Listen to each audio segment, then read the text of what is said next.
Thank you, Phil. So again, I'm Julie, I'm from Strathroy, and I'm going to be discussing and sharing Leo's Linens. We came up with the idea for Leo's Linens in 2015, and we launched the program in 2016, and I'll just kind of read over the facts because I don't have them memorized, and then open up the floor. So the Society of St. Vincent de Paul All Saints Conference in Strathroy, Ontario has been operating a service to the public that supplies diapers for children and incontinence products for adults in our community. After the first year of service, we were in the opinion that it was very worthwhile. It was working great.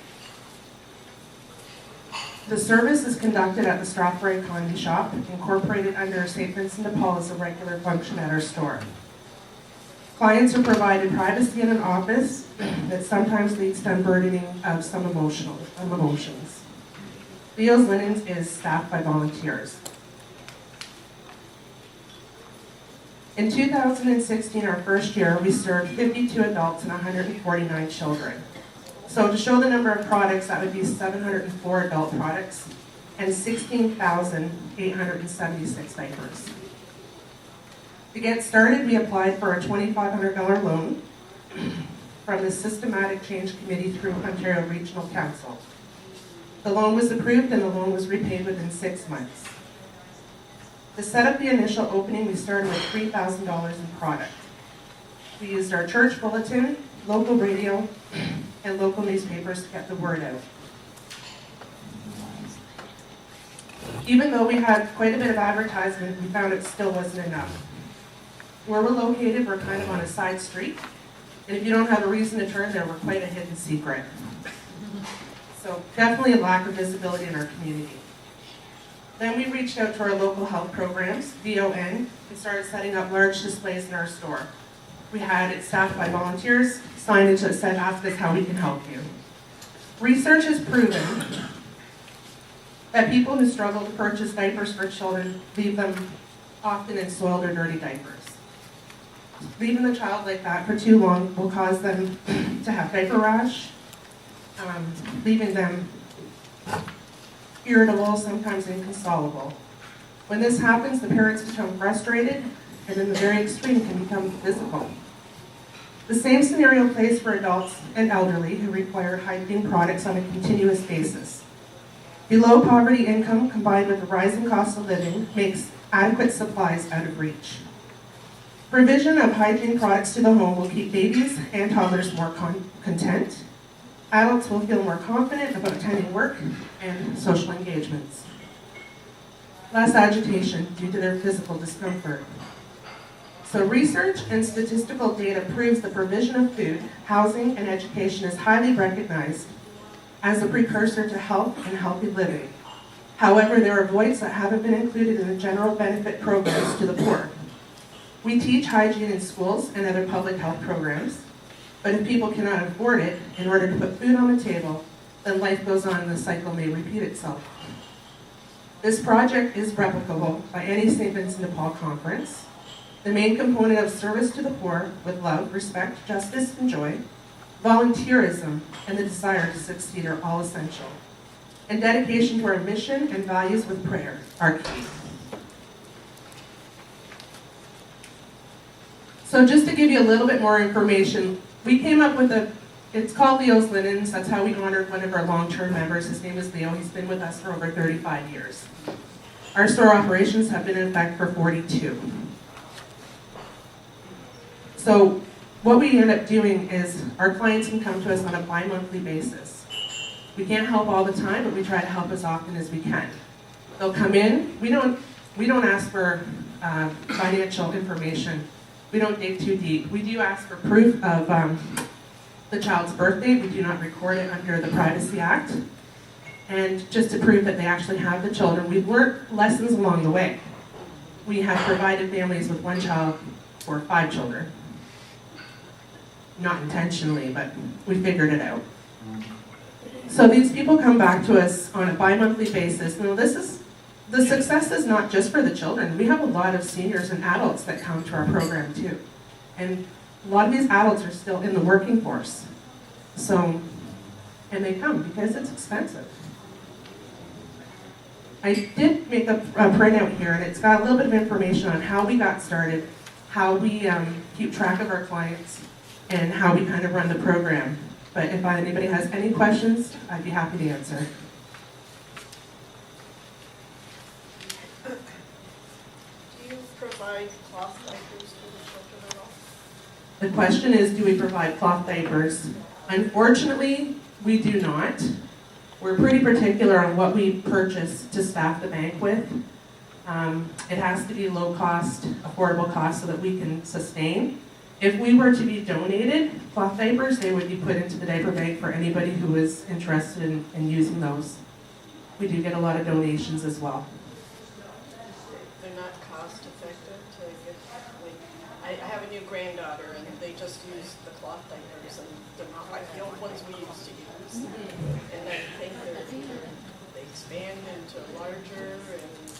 They would be cost effective for the family. Absolutely, that was coming in that had the need. You'd be getting a set of diapers once instead of once a month, right? You know, it's something that could actually be discussed. I know that the initial setup for purchasing cloth diapers is very expensive, but it does have a long-term benefit. Many people in low income don't have access to laundry. So it would have to suit their ability to get to a laundromat. So I would agree with that as well, because you have to be able to launder the diapers. You need to have a laundry machine, you need to have running water, and you need to have laundry soap. Question for you, Jill, is that? Yes, could you elaborate on how you get to give hygiene comments in schools? We don't do it in schools, just in our society, like the health people and the healthcare in the schools are constantly teaching our children how to provide health at home and how to be hygiene approved. So brush your teeth, you know, take care of yourself, make sure you shower, use soap and water. So this is the stuff that's taught in the school. Yeah. But if it's not affordable in the home, it doesn't matter if it's taught in the school. Oh, you outside of That's right, we're outside of that. How do you determine the number of diapers on a per visit basis, or how do you go through the mechanics of that? We purchase our diapers by boxes. So if somebody comes in and their child is in a size 5, they come in to get a pack of size 5 diapers and they get a box of wipes. What size? What size of box? So Oh. exactly, like are we talking? Okay, 60, so- 24? Understanding the question a little bit more clearer, so there is different size of diapers. So, sorry, I'm gonna walk some not behind people. When you buy diapers, newborn diapers, there's obviously a lot more that fit in the package because of small diapers. Size 1, you know, there's a little less, but there's still quite a few. We're gonna work our way all the way to number 6. So number 6 is gonna have 76 diapers. Size 1 is gonna have 104. So when babies are small, newborn stage, size 1, they're going through 10 to 12 diapers a day because babies are constantly pooping. We're changing them all the time. By the time they're in size 5, 6 diapers, they're not being changed as often. Not because they're being left dirty, but because the cycle has changed at that time. Typically, the number of diapers in our box are 76. We buy boxes that are affordable to us, so we don't exceed $20 on a box of diapers. That's our margin. We got lucky, Superstore was changing the box, look of the box, so they marked all the Pampers down to $20. Well, we're gonna take them all because we don't care about the box change, but we want to be able to offer the product. If you were to buy Pampers from the store, depending on the size of the box, no less, starting at $29.99 all the way up to $39.99. Diapers are expensive. Adult products, we spend about $16.99 on a package. I don't have a question, but I've been 43 years in City Hall, and back when we were only guys, we never thought about diapers. We had no idea that there was a need there. Thanks God for women's health.